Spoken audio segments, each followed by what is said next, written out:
¿Alguna vez han imaginado un mundo donde el sol apenas brilla?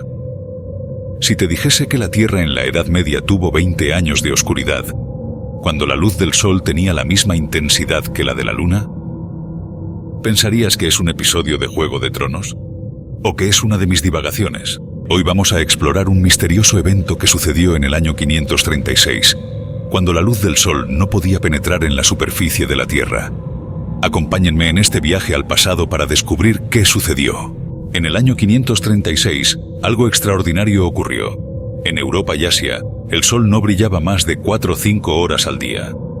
Imaginen un mundo donde la luz del día es tan débil como la de la luna.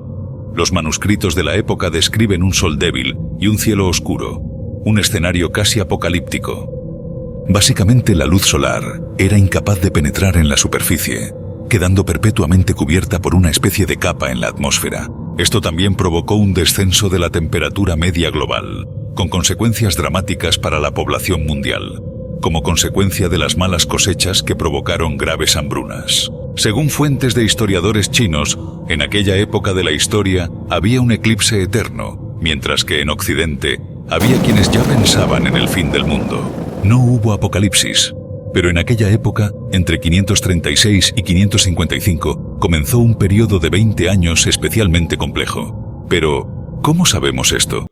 Los anillos de los árboles, nuestros cronistas silenciosos, nos cuentan esta historia. Entre 536 y 555, los anillos muestran un crecimiento mínimo, evidencia de las duras condiciones ambientales de esos años. ¿Qué pudo haber pasado? En la conferencia de la Unión Geofísica Americana, Dallas Abbott y su colega John Barron presentaron una interesante interpretación del fenómeno, para el que hasta ahora no existían hipótesis sólidas. Su análisis parte de un núcleo de hielo extraído en Groenlandia, que ha conservado claras evidencias de erupciones volcánicas submarinas que vertieron sedimentos y microorganismos a la atmósfera, principales causantes de la reducción de la luz solar. Sabemos de erupciones volcánicas en la superficie entre 536 y 541, pero ninguna de tal intensidad como para emitir tanto dióxido de azufre que filtrara la luz solar, creando una película en la atmósfera capaz de repeler la radiación solar. ¿Cómo ocurrió entonces? Estas erupciones habrían lanzado enormes cantidades de vapor y sedimentos a la atmósfera, creando una especie de penumbra global que duró casi 2 décadas. Y esto puede decirse con certeza, porque en ningún sedimento terrestre ni en ningún núcleo de hielo hay indicios que apoyen tal hipótesis.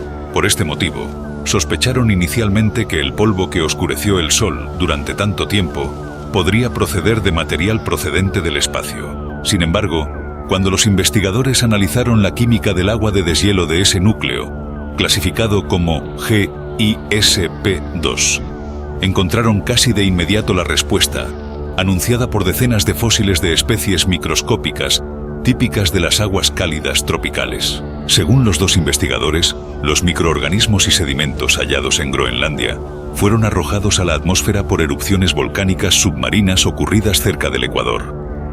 Esas erupciones vaporizaron grandes cantidades de agua marina. Con el vapor se elevaron sedimentos cargados de calcio y criaturas marinas microscópicas. La violencia de las erupciones y el volumen de los vapores contribuyeron a mantener el material flotando en la atmósfera durante casi 2 décadas, oscureciendo el Sol y dejando la Tierra en una especie de penumbra de eclipse permanente.